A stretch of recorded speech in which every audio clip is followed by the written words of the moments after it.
Good morning, students. Today we will discuss about our next topic, which is the conservation of biodiversity. In the last lecture हमने क्या discuss किया था? Biodiversity के बारे में discuss किया था. अगर मैं आपको एक बार दोबारा से रिवाइज करवाऊँ तो हमने क्या डिस्कस किया था? हमने किया था बायोडाइवर्सिटी के बारे में डिस्कस, उसके लेवल, उसके कंपोनेंट्स कितने होते हैं, उसके अलावा हॉटस्पॉट क्या हैं, बायोजियोग्राफिकल रीजन्स क्या हैं, बायोडाइवर्सिटी के सिग्निफिकेंस और यूजेस क्या हैं, एज वेल एज एक्सटिंक्शन के कॉज क्या हैं कि बायोडाइवर्सिटी क्यों एक्सटिंक्ट हो रही है. उसके साथ ही स्पीसीज के एक्सटिंक्शंस के बारे में बात की थी.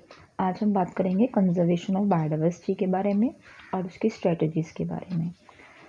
तो सबसे पहले बायोडाइवर्सिटी कंजर्वेशन है क्या?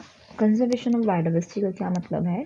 बायोडाइवर्सिटी को कंजर्व करके रखना, that means management of the biodiversity in order to obtain sustainable benefit for future generations. That means कि हम बायोडाइवर्सिटी को इस तरह से मैनेज करें, इस तरह से उसकी मैनेजमेंट करें कि जो हमारे आज की ज़रूरत है, प्रेजेंट की ज़रूरत है, वो भी फुलफिल हो, एज वेल एज हम उसे आने वाली फ्यूचर जनरेशन्स के लिए भी बचा के रखें ताकि उसका जो फ़ायदा है वो भी उठा सकें. उसको बोलते हैं हम कंजर्वेशन ऑफ बायोडाइवर्सिटी.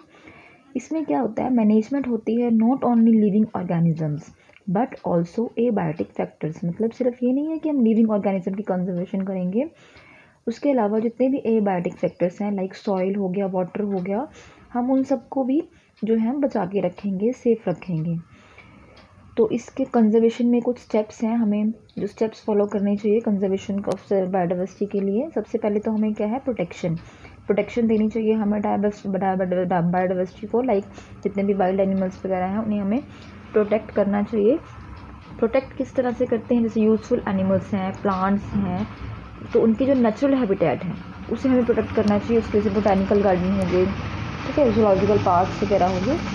उसके अलावा प्रिजर्वेशन करनी चाहिए. प्रिजर्वेशन का क्या मतलब है? जितनी भी जो फीडिंग है या ब्रीडिंग नर्सरी है, जो एरियाज़ हैं वो जहाँ पे प्लांट और एनिमल स्पीसीज़ को हम प्रमोट कर सकते हैं उनकी ग्रोथ के लिए, तो उन्हें हम प्रिजर्व करके रख सकते हैं. हंटिंग को रेगुलेटेड करना चाहिए. वो हम किस तरह से कर सकते हैं? उसकी काफ़ी मेथड्स हैं.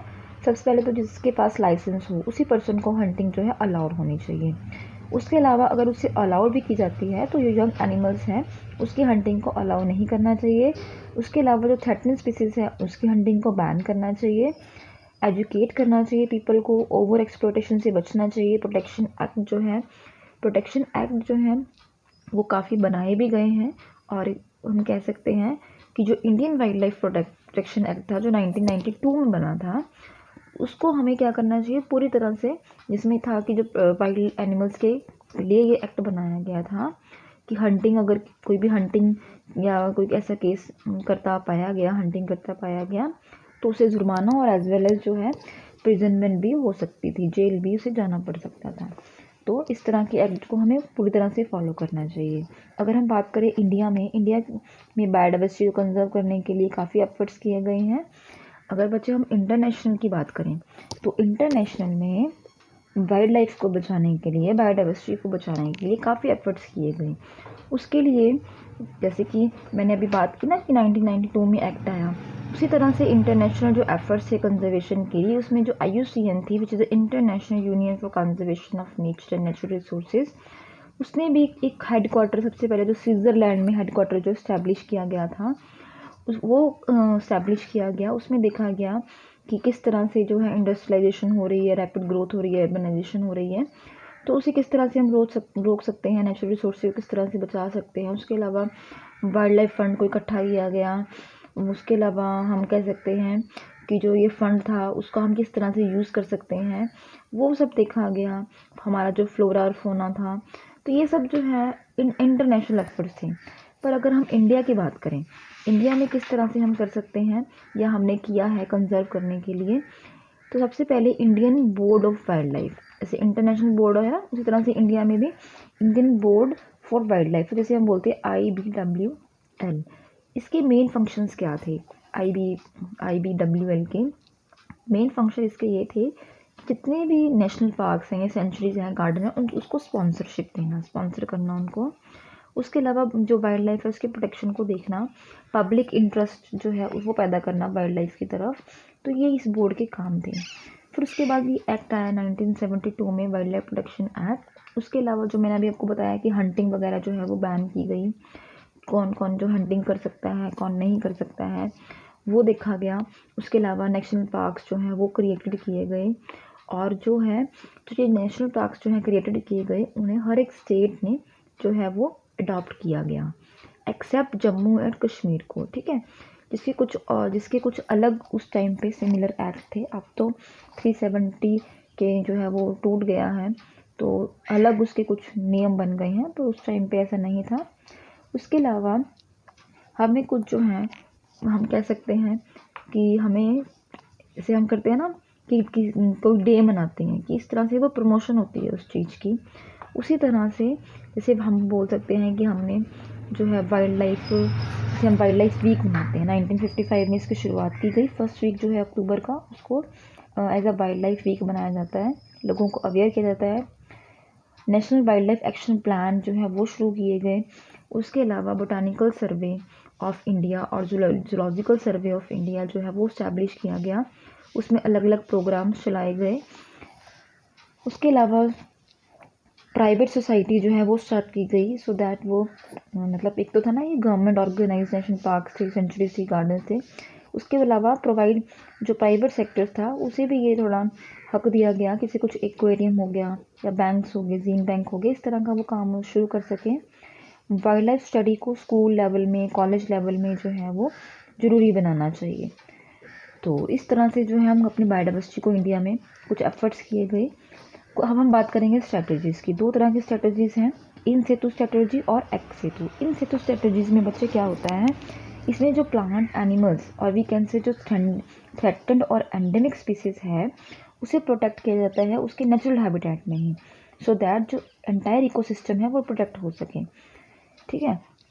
तो वो किस तरह से करते हैं, सबसे पहले तो हम क्या करेंगे, प्रोटेक्टिंग और क्लीनिंग अप करेंगे हैबिटेट को, जहाँ पे भी हमें वो कह सकते हैं एनिमल्स, वाइल्ड लाइफ एनिमल्स जो हमने रखने हैं उस एरिया को हमें क्लीन करना चाहिए और प्रोटेक्शन होनी चाहिए वहाँ पे। उसके अलावा हमें उन स्पीसीज़ को डिफेंड करना चाहिए उनके प्रीडेटर से। तो 3 तरह के जो हैं इसमें हम यूज़ करते हैं इन सितु स्ट्रेटजीज़ में। एक आता है national park, sanctuaries and biosphere reserve. सबसे पहले हम करेंगे नेशनल पार्क्स और सेंचुरीज़ के बारे में, इन दोनों में हम डिफरेंस करेंगे। नेशनल पार्क्स क्या होते हैं, ऐसे एरिया जो स्ट्रिक्टली रिजर्व्ड हो for the betterment of wildlife. Sanctuary क्या है, ये भी प्रोटेक्टेड है और रिजर्व है for the conservation of only animals, ये सिर्फ एनिमल्स के लिए है, और ये किसके लिए है, betterment of wildlife as well as जो वहाँ का इकोसिस्टम है उसके लिए भी। ह्यूमन एक्टिविटीज़ इसमें अलाउड नहीं होती नेशनल पार्क्स में, सेंचुरीज में अलाउड होती हैं। दैट मीन्स कुछ लेवल तक अलाउड होती हैं। फॉर एग्जांपल कि वहाँ कुछ क्रॉपिंग कर सकते हैं, या फिर वहाँ पे टिम्बर के लिए लकड़ी का यूज़ होता है तो वहाँ पे वो लकड़ी काट सकते हैं, तो इस तरह के काम वहाँ कर सकते हैं। इसकी बाउंड्रीज फिक्स होती हैं और डिफाइंड होती हैं, इसकी बाउंड्रीज फिक्स नहीं होती। इसमें यूजुअली ओपन होता है पब्लिक के लिए, सेंचुरीज क्या होता है, ओपन होता है to general public, general public के लिए भी ओपन होता है। इसमें जो है फॉर्म स्टेट या सेंट्रल जो लेजिस्लेट होता है वो उसको फॉर्म करता है, और सेंचुरीज को स्टेट और सेंट्रल जो गवर्नमेंट होती है वो जो है वो करती है, अप्लाई करती है ये इसके, या फिर हम कह सकते हैं इसके लिए फंडिंग वगैरह जो है वो करती है। No downgraded to a sanctuaries, national park जो है वो हम सेंचुरीज में डाउनग्रेडेड नहीं कर सकते, लेकिन जो सेंचुरी है उसे हम नेशनल पार्क्स में डाउनग्रेडेड कर सकते हैं। 1% जो हमारी कंट्री का जियोग्राफिकल एरिया है वहाँ पे नेशनल पार्क्स हैं, जबकि 3.2% जो हमारी जियोग्राफिकल एरिया है वहाँ पर क्या है, सेंचुरीज हैं। बच्चे अगर हम इन जनरल बात करें नेशनल पार्क्स की, जैसे बहुत से नेशनल पार्क्स जो हैं अब तो बढ़ भी गए हैं, नेशनल पार्क्स जो हैं आई थिंक 1993 की अगर हम बात करें तो उस टाइम पे 75 था इनका नंबर, 66 नेशनल पार्क्स हैं इंडिया में 1988 के अकॉर्डिंग, ठीक है। बाकी इनका अगर मैं कुछ नाम आपको लेके बताऊं इनके, जैसे कि काजीरंगा नेशनल पार्क हो गया जो कि असम में है, फिर सुंदरबंस हो गया उत्तराखंड में है, कॉर्बेट नेशनल पार्क हो गया, गिर नेशनल पार्क हो गया गुजरात में, फिर राजस्थान में है, कर्नाटका में है, महाराष्ट्र में है। तो ये जो नेशनल पार्क हैं, ये कुछ आपको नाम जो है वो याद होने चाहिए। कई बार आपसे क्वेश्चन पूछ सकते हैं कि ये जो नेशनल पार्क है ये कहाँ पर है। तो इस तरह से आपको ये नेशनल पार्क्स जो हैं इनके आपको नाम जो है वो याद करने हैं। उसी तरह से सेंचुरीज़ हैं। सेंचुरी आई थिंक 12 के करीब जो है सेंचुरीज़ हैं हमारे इंडिया में, और अब तो सेंचुरीज़ जो हैं वो बढ़ भी गई हैं। तो सेंचुरीज़ में जैसे आ गया, उड़ीसा में सेंचुरीज़ है, असम में है। इसको याद करने का एक तरीका आपने ये करना है कि आपने पहले स्टेट का नाम लिख के उसके आगे जितने भी नेशनल पार्क से सेंचुरीज़ हैं वो आपने याद करनी है। जैसे असम में जितनी सेंचुरीज़ हैं या नेशनल पार्क हैं वो आपने याद कर लेने हैं। उसी तरह से पंजाब में जो है वो कर लेने हैं, राजस्थान में, ऐसे स्टेट वाइज आपने याद करनी है। ठीक है। सेंचुरीज़ में अगर मैं बात करूँ, जैसे कि अगर मैं बात करूँ हिमाचल प्रदेश में, तो शिकारा देवी सेंचुरीज़ है, मंडी में है जो, ठीक है। उसी तरह से नीलगिरी में है, उसी तरह से केरला में है पेरियार सेंचुरी। तो इस तरह से डिफरेंट सेंचुरी जो है वो हमारे इंडिया में है। बच्चे फिर हम बात करते हैं थर्ड जो हमारे इंस्टीट्यूट स्ट्रेटजीज में आता है, that is the biosphere reserve. Biosphere reserve क्या होता है? एक स्पेसिफाइड एरिया होता है जिस it when which multiple use of the land is permitted by dividing it certain zones. मतलब एक एरिया है, उस एरिया को एक जोन्स में डिवाइड किया गया है। जैसे मान लो ये एक एरिया है, इस एरिया को ऐसे जोन्स में डिवाइड किया गया है, 3 जोन में डिवाइड किया होता है ऐसे। तो हर एक जोन का एक अलग अलग काम होता है। मतलब इस जोन में कुछ काम हम कर सकते हैं, इसमें नहीं कर सकते, या इसमें बिल्कुल नहीं कर सकते। तो इस तरह से उस एरिया को डिवाइड किया होता है, उसे हम बोलते हैं बायोस्फीयर रिजर्व। सबसे पहला जो एरिया है, 3 जोन है इसकी। First zone is a core zone. ये जो जोन है that is lie in the centre, जहाँ पे ह्यूमन एक्टिविटी बिल्कुल भी अलाउड नहीं होती और वो लीगली बैन होती है। जो एक्टिविटी होती है उसे लीगली बैन किया जाता है। बच्चे फिर आता है third is a buffer zone. इसमें क्या होता है? बफर जोन में जो है, ये जो जोन है इसमें लिमिटेड ह्यूमन एक्टिविटीज़ जो है वो अलाउड होती है, और ये कोर एरिया को जो है वो सराउंडेड करता है। दैट मीन ये हमारा जो बीच वाला हो गया ना, that is a core area. इसके आगे वाला एरिया जो हो गया that is a buffer zone. ये बफर जोन होगी। और उसके बाद क्या आता है? ट्रांजिशन जोन और मैनिपुलेटिव जोन। इस जोन में क्या होता है? मल्टीपल ह्यूमन एक्टिविटीज़ जो है अलाउड होती है, क्योंकि ये आउटर मोस्ट पार्ट होता है।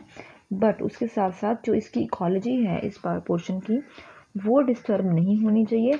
ये एक उसका पोर्शन है कि हम वो नहीं डिस्टर्ब कर सकते। अगर हम बच्चे बायोस्फीयर रिजर्व की बात करें, जैसे नीलगिरी में नंदा देवी, मानस हो गया, ऐसे बहुत सारे निकोबार में हैं, सुंदरबंस में हैं। तो ऐसे जो है काफ़ी सारे जो है बायोस्फीयर रिजर्व हैं। सारे तो आप याद नहीं कर सकते, लेकिन कुछ जो है biosphere reserve, national park, sanctuaries आपने ध्यान में रखनी है, याद रखनी है। उसके बाद बच्चे आता है सिग्निफिकेंस क्या है इसके बायोस्फीयर रिजर्व के। कंजर्वेशन के लिए यूज़ करते हैं हम इसको। हमारी जो इकोनॉमिकल डेवलपमेंट है उसको ये प्रमोट करता है, एज वेल एज जो है फैसिलिटी है फॉर एजुकेशन और ट्रेनिंग के लिए फैसिलिटी प्रोवाइड करता है। एनवायरमेंटल रिसर्च के लिए हम इसका यूज़ करते हैं। ये तो थी in situ conservation strategies. Now ex situ strategies में क्या आता है?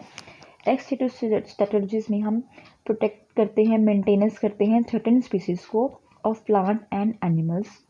बट इसमें क्या होता है, जैसे इन सिटू में जो था एरिया ज़्यादा था, इसमें क्या था? एरिया जो है स्मॉल एरिया होगा, एरिया इतना बड़ा नहीं होता। जैसे मैं नेशनल पार्क सेंचुरीज थी ना, इसमें ऐसा नहीं होता। इसमें हम किस तरह से प्रोटेक्ट करेंगे? By the seed gene bank. ये सबसे ईजीएस्ट वे है। जर्म प्लाज्म को स्टोर करते हैं हम लो टेम्परेचर में।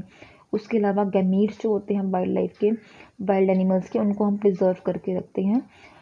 और उसके अलावा बच्चे अगर हम बात करें, बोटैनिकल गार्डन्स बनाते हैं, जूस बनाते हैं, सीडलिंग तैयार करते हैं, टिश्यू कल्चर करते हैं। तो ये कुछ एक्स स्ट्रेटजीज हैं। So that is all about the your chapter of biodiversity. आज ये चैप्टर आपका ख़त्म है। किसी को भी कोई इसी तरह की प्रॉब्लम या कुछ, वैसे बहुत ईजीएस्ट चैप्टर है ये, easiest most easiest chapter of your session. तो फिर भी किसी को कोई प्रॉब्लम आती है तो आप वो मुझसे पूछ सकते हो।